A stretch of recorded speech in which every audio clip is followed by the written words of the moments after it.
Okay, so first, let me thank everybody for the opportunity to be here. Thanks you all to be still there in this last day in the afternoon of the meeting.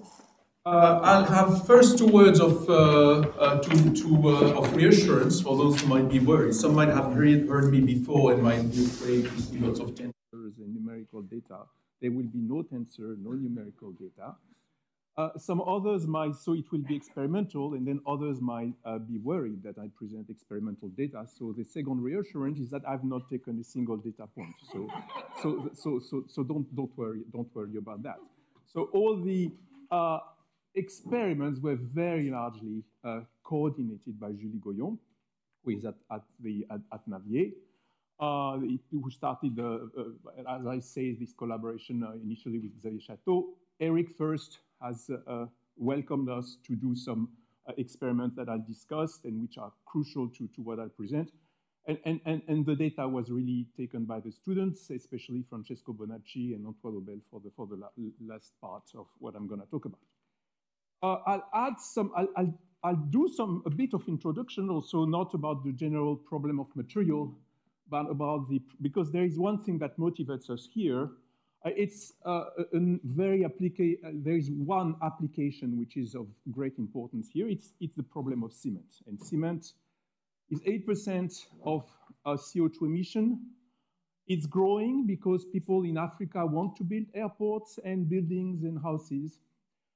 It's 10% of worldwide industrial water. I think that's something where when we study rheology, we could contribute. Emanuela is one of the persons here who has studied cement and has an activity on that very important topic. This 8% can be compared with the full aviation fuel emission, 2.8, 2.5. The avoided emission, thanks to photovoltaic production, it's 1.7%. I just a rough calculation of the French nuclear production is less than 1%. So imagine that you help, and the other thing is that all the cement industry depends on a few companies, like on one hand, that produce some chemicals for cement. So if you talk to these guys, provide them a better recipe, allow them to reduce the amount of the carbon emissions by, say, 10%, this is just absolutely massive, massive. So why is it? The problem is that when you make cement, you take limestone. Limestone is what?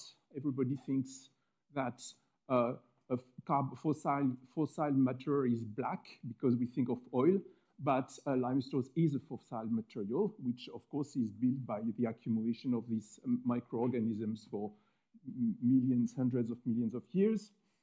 And when you burn that, that's just chemistry. You remove 1 CO2 per CaO, and it tells you that when you produce 1 ton of cement, you just remove 0.7, 0.8 tons of CO2, plus whatever you need to burn and to produce the heat. So that's massive. There are ways to do better.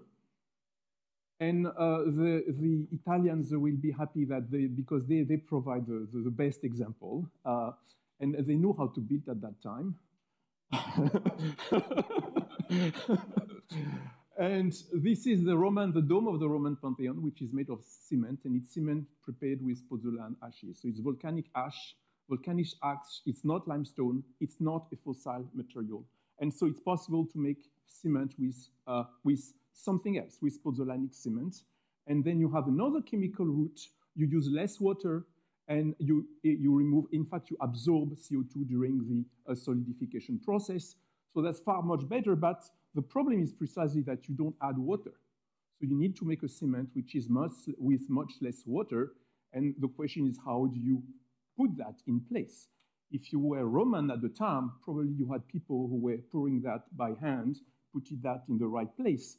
But what we would do now is we want to flow the cement through a pipe to bring it to the right place. And actually, there are many recent advances where people will do, for example, 3D printing. And 3D printing, it's also something that can help us to reduce the amount of cement because you can build much faster, much cheaper, very efficiently. So it has all sorts of interesting perspective.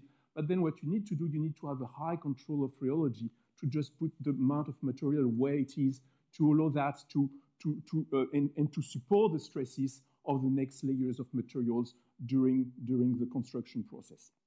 In order to do that, you need to control rheology. And the part of the rheology of cement that you need to control is something called thixotropy. And thixotropy is the vocabulary is often used for liquids, for paints. You take a paint, you shear it, and if you change the shear rate, just under change of shear rate, you will see that the viscosity evolves over time. So not only we heard about shear thickening, all these were steady-state behavior. Here what we have materials whose mechanical property change with age. And if you take a thixotropic fluid, this is taken from cement, you just let it at rest, you measure the modulus as a function of time, the yield stress as a function of time, they grow. And this is absolutely crucial in order to control the behavior of this material.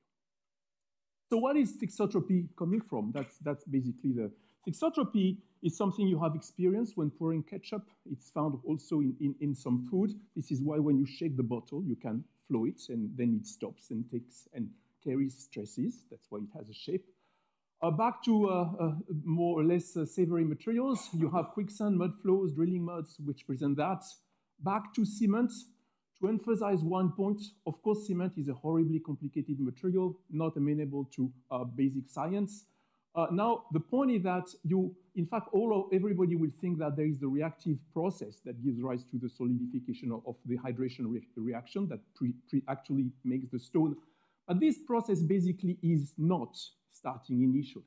The reason is that if you have a cement in a truck and the truck is in the traffic jam, you don't want the cement to become stone at that time. So you want that the cement to be not becoming solid before a large amount of time. And essentially, that's called a young age cement. The young age cement is a cement where this reaction is not actually taking place. But then it's presenting thixotropy. So now, if we want to do something more controlled, well, you have to construct a model. That's what my colleagues did in collaboration with Lafarge, and this is Stauber particle, micronic particle in water. What's very important is that they are salts. And they are salts because what happens in a cement is that when you put water, the hydration reaction takes time, but very rapidly you have a dissolution of minerals. So if you want to make a model of cement, and in fact of many of real-life suspensions, you need to have mineral particles in water with salts. This is really a generic model of something you will find everywhere in the environment, large packing fractions. So you do this, you take this model, you have lots of rheological protocols that allow you to measure the shear modulus as a function of time, the yield stress as a function of time, and you see a very nice aging of both shear modulus and yield stress, and you see that this depends on the particle size. And the question is why it takes place, what is the underlying physics, and how can we understand for example, the size dependence. So the picture that was present in the literature yes? Is there a particular reason that tau y values are much smaller than G prime values?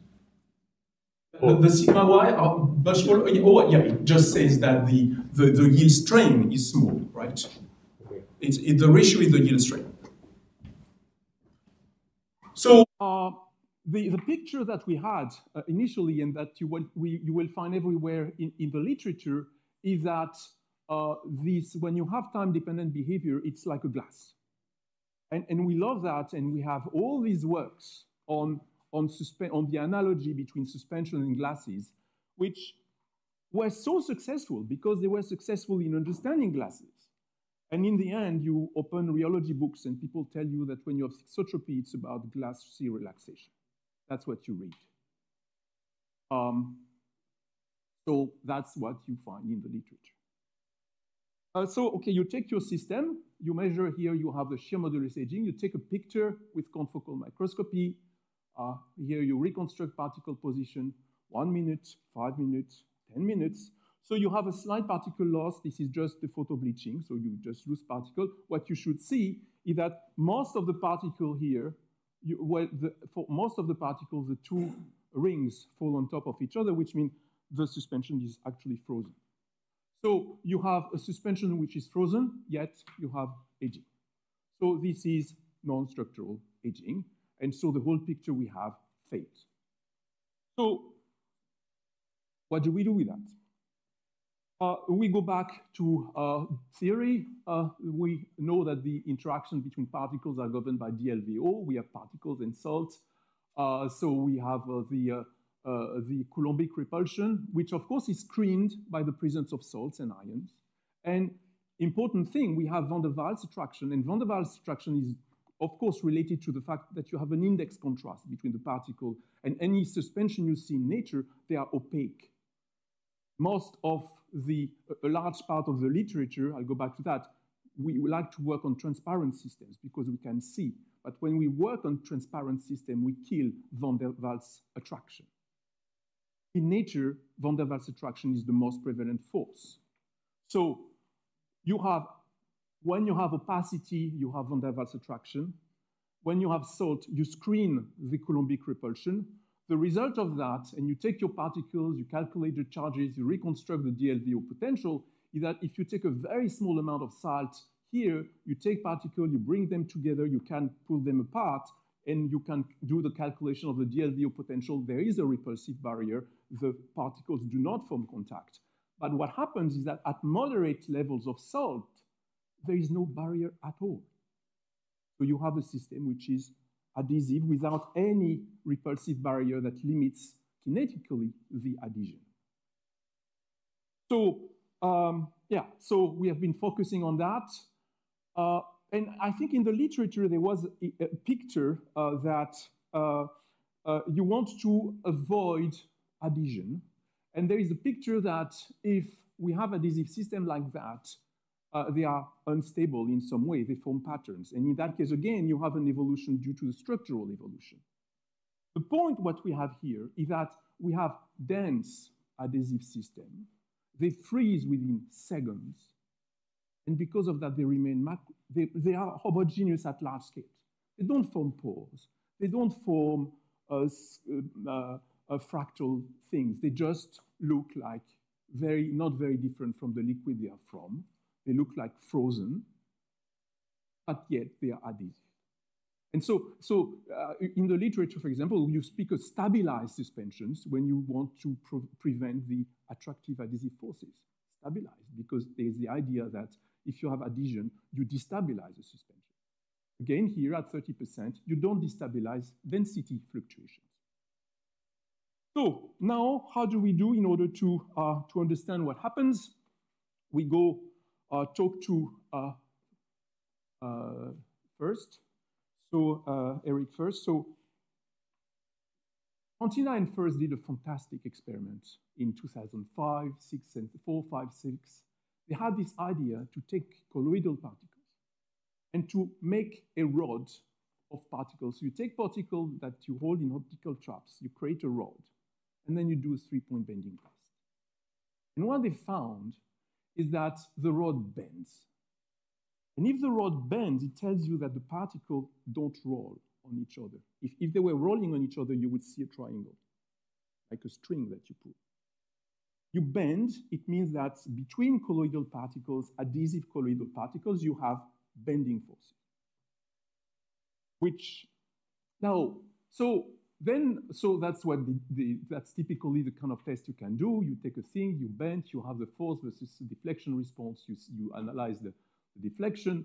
So you see rolling resistance. Now, we went to Eric and say, okay, let's try to see if by any chance this is not aging. So now you do the same thing, you create rods and you have to time resolve to be fast enough. You have a good student who can form a rod rapidly, homogeneously. And then you see that if you measure the bending resistance at different times, you see different slopes. And then you extract the bending rigidity of contact and you see that it's very nicely varying with time. So now you can look a bit at the theory. The contact theory tells you how the radius of a contact is related to the adhesion energy. So what we expect is that the adhesion energy is varying with time due to chemical reaction that we don't know how to exactly identify. The bending modulus is essentially, we have a very simple estimate. This would require theoretical developments, a very simple estimate that the flexural modulus is just like what you get if you had a rod of radius AC. And so then it's related to, again, it varies with time due to the evolution of the adhesion energy. And just an important note, it turns out that why I'm writing this here is because all the measurements on single rods, we cannot do this for all particle sizes because it's too time consuming. So we will make these measurements for one particle size, and we will need to correlate that to rheology with different particle sizes. And so for that, we need to observe that the ratio of K0 of the bending modulus between two particles of different size, if they have the same surfaces, we expect that to be just a constant related to their area. So now what we do is, and this can be proven, you can prove theoretically if you look at the non-affine response of a suspension of adhesive particle, you can demonstrate that the modulus is essentially proportional to the stiffness with a prefactor which takes into account the number of the density of contact, the non-affinity, and so on and so forth. Now what happens here, what is a bit magic in this situation, the structure is frozen, is fixed. And the only thing that varies is the modulus. And so it's quite a huge simplification of the problem. And so now you take your data of K0 as a function and G prime, you plot them relative to one another. You have a very nice straight line. You take this. Now what we do here is more challenging. We take that with a G prime for different particle size, K for a single particle size. We still have straight lines. It works. And then even more challenging, we believe in this relation. We try to extract S. We try to plot S as a function of phi. All the data collapse. Yes? Does it matter what frequency you choose to probe G double prime? Probe G prime? No, we are, no. Because it's purely elastic, right? We are in the elastic region. Yeah. We are sure that we are in the elastic region. It's very small oscillations. So we have a very nice collapse. And then what we can do is we can take now the K0 data and we can reconstruct. So here what you have in the open symbols is the rheology data. We can reconstruct G prime as a function of time for different particle sizes, given a single measurements of K0 for a single rod, for rods with a single particle size. We can do the same thing for rupture. If you pull on your rod, at some point it breaks, it changes shape.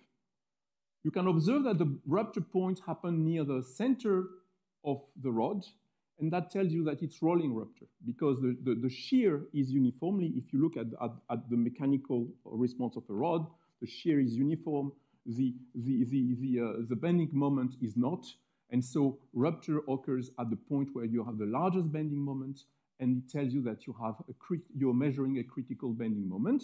So now you can extract the critical bending moment as a function of time. You see the critical bending moment also is aging. And if you plot that as a function of the bending stiffness, you find, strangely, that you have an exponent. So you have a contact which ages, and as the contact ages, two properties, the flexural stiffness and the bending moment, critical bending moment, both age. And they evolve due to the same aging process. They age, and they are a relation of one another. We can try to understand where this relation comes from. We have, again, this, what I already previously wrote. I previously wrote that. And then there is a few papers by Kreit and co-workers who essentially the question of the rupture, rolling rupture of a contact is analogous to fracture. It's something like which is controlled by a Griffith-like criterion. And so, and essentially what you have here, they obtain an expression for the bending angle as a function of the adhesion hysteresis. So this is how much energy you get when you form a new contact versus how much you lose when you break a contact that has aged. And when you do this and you put everything together, you find very nicely that you expect the bending moment to be a square root of the bending stiffness. And so everything looks very nice. Of course, all these are a bit scaling arguments, and I would love to see a more thorough theory, but okay, that's an open thing to do.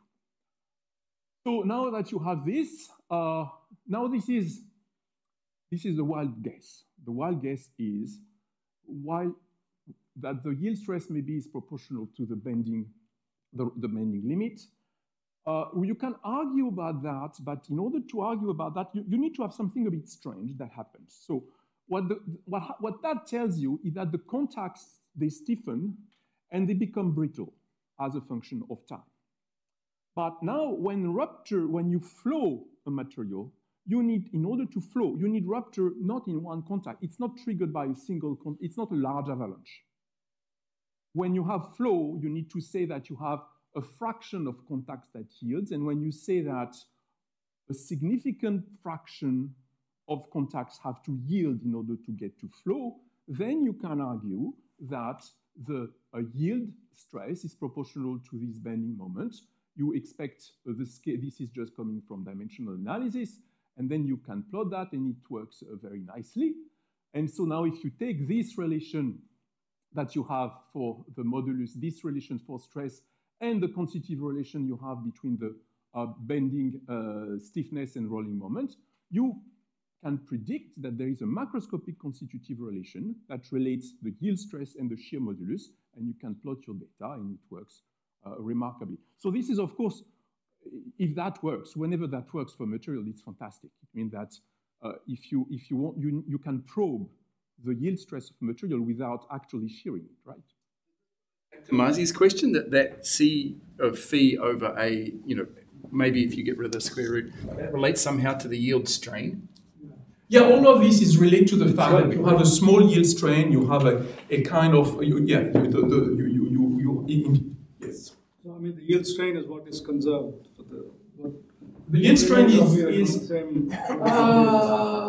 actually no, because if you divide sigma y by g prime, it's 1 by g prime. So it becomes increasingly brittle with time. So it's small and smaller.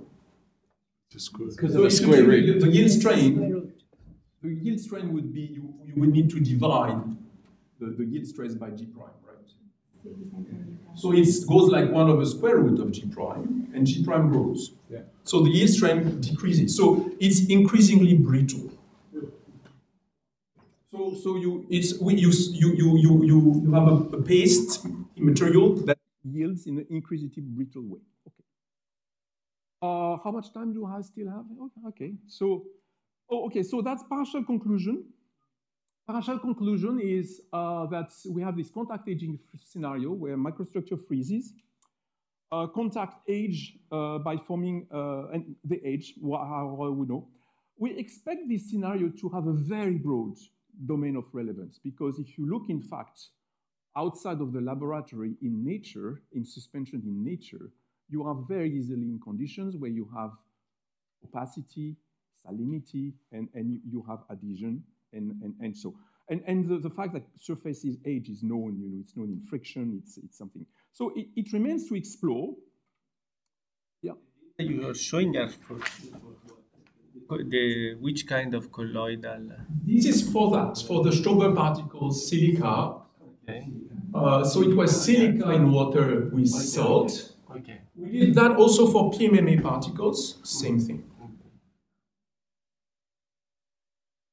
Yeah, so the big question in terms of the relevance of that, I'll get into more chemistry and practical horrible things, but the practical relevance, when you talk about this to people who do actually cement, the first question they ask is, okay, but in a cement, we have polymers.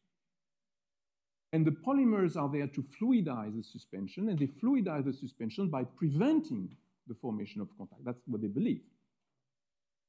Basically, they say, okay, yes, but this doesn't apply to what I do.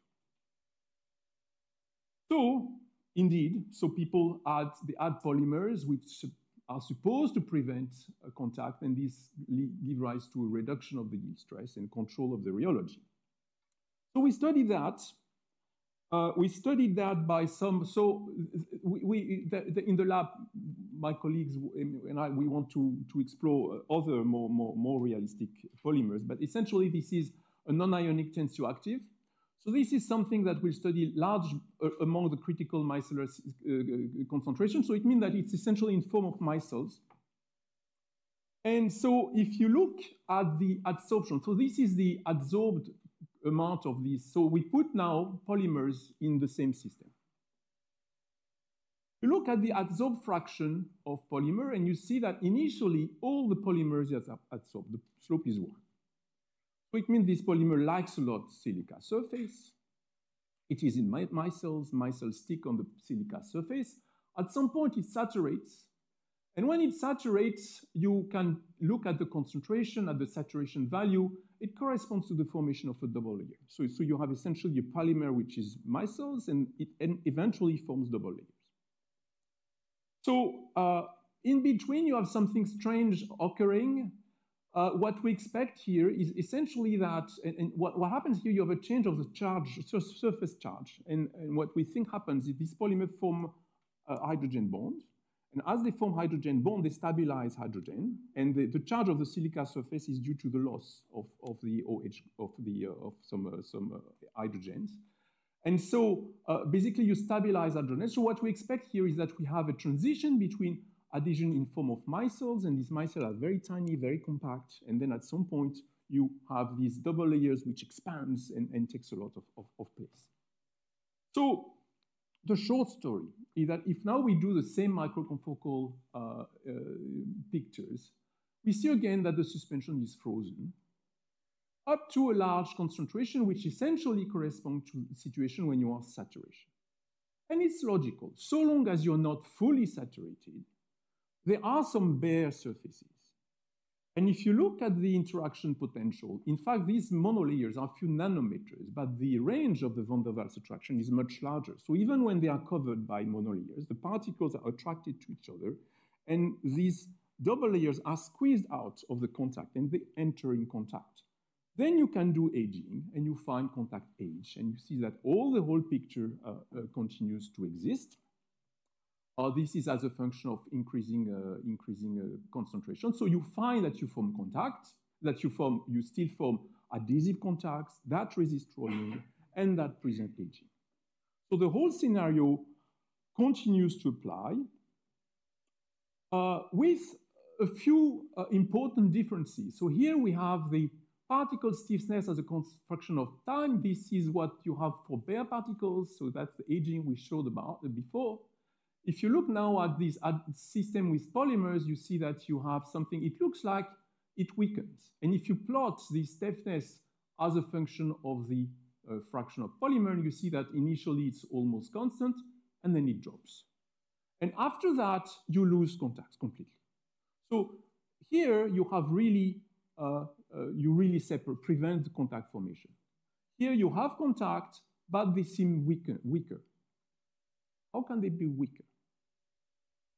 Then what you see, it happens that if you scale the time, you see that in fact what happens is the polymer is changing the kinetics of the aging reaction. And so you have, what happens is that here you have the polymer that basically does nothing, and then there is this range here. This range in green is the range where we have this change of conformation. And this change of conformation is associated with a slowing down of the aging reaction. And so if you take at a fixed time here, you see that the contacts become less stiff. It's not that the contacts actually become less stiff, it's that at a fixed time, the progress of the aging reaction is not that fast.